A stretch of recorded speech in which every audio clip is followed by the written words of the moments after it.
మిమ్మల్ని ఛాలెంజ్ చేస్తున్నా 2014-19 లేదా 2019-24 లేదా 2024-2025 ఈ సంవత్సరానికి గాను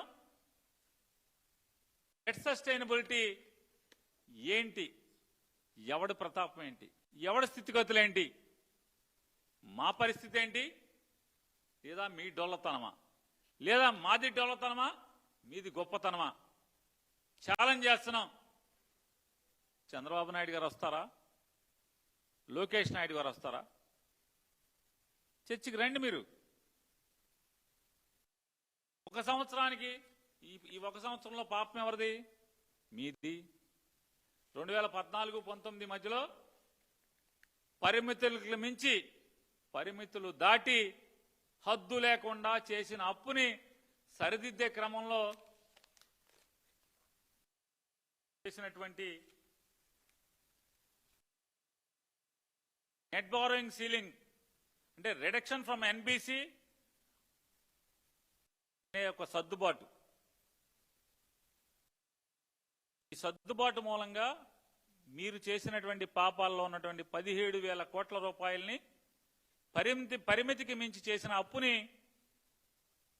2022-23లో సర్దుబాటు చేయటం వల్ల అప్పు తీసుకునేటువంటి వెసులుబాటు సన్నగిల్లింది తప్పితే ఏ రోజు కూడా ప్రభుత్వం నుంచి చెల్లింపులు చెల్లించడంలో కానీ లేదా రాష్ట్ర ఆర్థిక పరపతి సన్నగిల్లటం కానీ జగన్మోహన్ రెడ్డి గారు ఎప్పుడూ కూడా మీ ప్రభుత్వం కంటే ఆర్థిక స్థితిగతి మెరుగుగానే పరిపాలన చేశాడు. మీకంటే కుర్రవాడు, మీకంటే అనుభవంలో తక్కువవాడైనప్పటికీ కూడా ఆర్థిక స్థితిగతులు, ఫిస్కల్ డిసిప్లిన్, ఆర్థిక క్రమశిక్షణ పాటించడంలో ఈ రాష్ట్రాన్ని ఆర్థిక పరిస్థితుల దృష్ట్యా లేదా ఆర్థికంగా నిలబెట్టడంలో ప్రత్యక్ష పన్నుల వసూళ్లలో కానీ లేదా బ్యాంకులకి ప్రభుత్వం జమ చేయాల్సినటువంటి చెల్లింపుల్లో కానీ ప్రతి దాంట్లో జీడిపి తీసుకున్నా ఏది తీసుకున్నా కూడా మీ ప్రభుత్వం కంటే మీ 6 ఏళ్ల ప్రభుత్వంతో పోల్చుకుని మా 5 ఏళ్ల ప్రభుత్వం మీరు 14-19 లేదా 24-25 లేదా జగన్మోహన్ రెడ్డి గారి యొక్క 19-24 మధ్య ఈ 6 ఏళ్ళ లేకపోతే ఆ 5 ఏళ్ళు ఈ 5 ఏళ్ళ 6 ఏళ్ళు 5 ఏళ్ళ మీ ఇష్టం.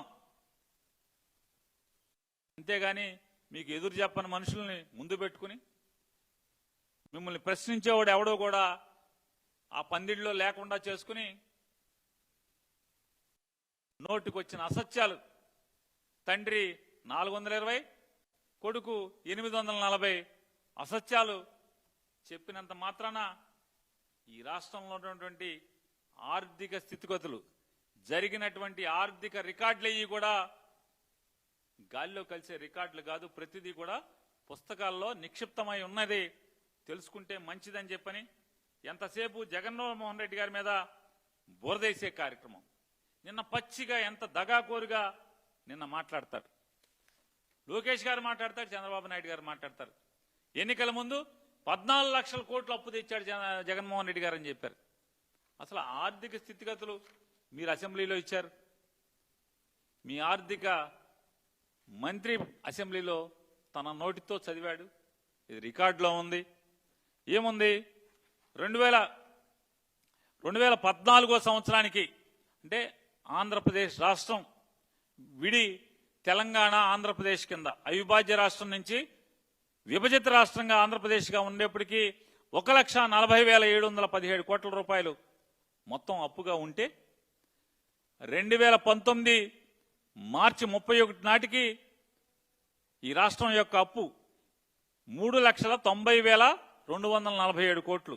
అంటే పాత 1,40,717 దాంతో కలుపుకుని 3,90,000 అయితే చంద్రబాబు నాయుడు గారు జగన్మోహన్ రెడ్డి గారికి అప్పచెప్పేప్పటికీ 2,49,350 కోట్ల రూపాయలు 5 ఏళ్లలో మీరు చేసినటువంటి అప్పు.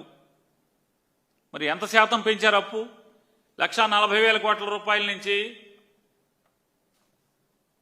2,40 అంటే 2,50,000 కోట్ల రూపాయలు అదనంగా మీరు చేర్చి జగన్మోహన్ రెడ్డి గారికి అప్పచెప్తే జగన్మోహన్ రెడ్డి గారి ప్రభుత్వంలో మేం చేసినటువంటి అప్పు 3,32,000 కోట్ల రూపాయలు అయితే ఈ రోజుకి చెప్తారు 10 లక్షల కోట్ల రూపాయలు.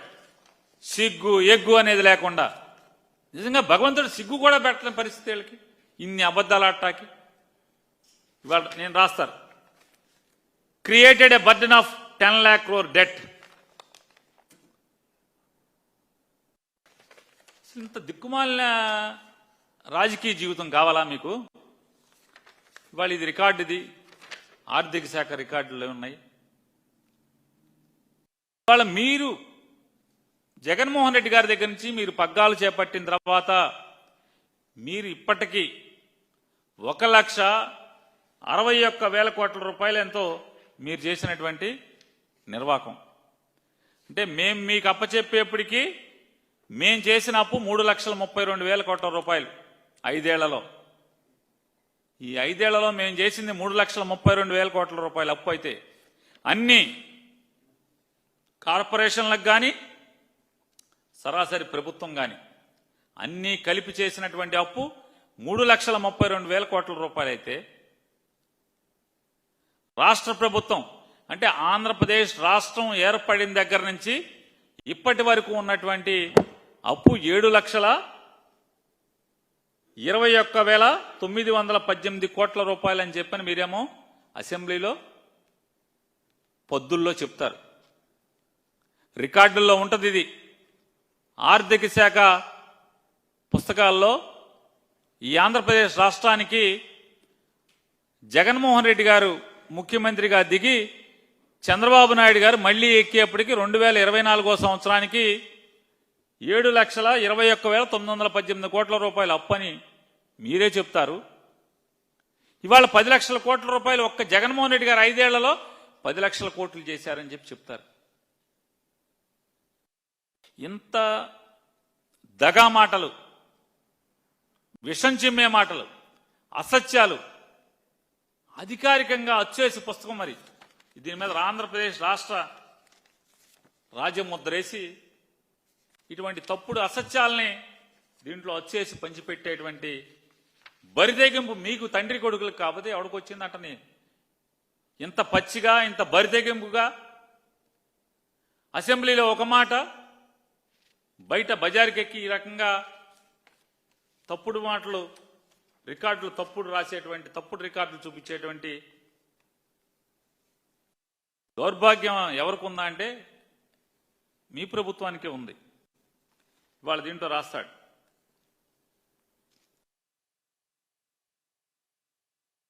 Vitreous cycle of welfare, development, empowerment versus అన్నీ కలిపి welfare, empowerment, investment and development, higher revenue generation, wealth creation. అంటే సంపద సృష్టిస్తారంట, ఆర్థికంగా రాబడులు పెంచుతారంట, పెంచారంట, ఈ సంవత్సరంలో పెట్టుబడులు తీసుకొచ్చారంట, వెల్ఫేర్ మొత్తం సాధించారంట. ఇంతకన్నా పచ్చి దగా ఇంకేమైనా ఉందా అని అడుగుతున్నాను. మీ మీద చీటింగ్ కేసు పెట్టద్దా అని అడుగుతున్నాను నేను. ఓటేసి మిమ్మల్ని నమ్మినటువంటి ప్రజలు చీటింగ్ కేసు పెడతాకి మీరు అర్హులా కాదని అడుగుతున్నాను. సంపూర్ణ అర్హత మీకు ఉంది కదా మీ మీద ప్రజలు కేసు పెట్టాకి. హయ్యర్ రెవెన్యూ జనరేషన్ అంటే జగన్మోహన్ రెడ్డి గారి కంటే కూడా, అంటే ప్రతి సంవత్సరం భారతదేశంలో ఉన్నటువంటి ఏ రాష్ట్రంలో అయినా సరే హీనపక్షంలో 5 నుంచి 15% ప్రతి సంవత్సరం రెవెన్యూ గ్రోత్ ఉంటుంది. కానీ ఈ ఆంధ్రప్రదేశ్ రాష్ట్రంలో జగన్మోహన్ రెడ్డి గారి కరోనా 2.5 సంవత్సరాలు కరోనా ఉన్నప్పటికీ కూడా, కరోనా సంక్షోభాన్ని ఎదుర్కొని కూడా అధిగమించి ఆయన సాధించినటువంటి ఆర్థిక రెవెన్యూ వసూళ్ల కంటే కూడా మీ సంవత్సరం వసూళ్లు ఎంత దుర్భరంగా ఉన్నాయి, ఎంత దిగజారి ఉన్నాయి. దీన్ని బట్టి ఏమర్థం అవుతుంది? మీ పరిపాలనలోని డొల్లతనం, మీరు అద్దు అదుపు లేకుండా చేస్తున్నటువంటి అవినీతి. దీని మూలంగానే కదా మిమ్మల్ని చూసి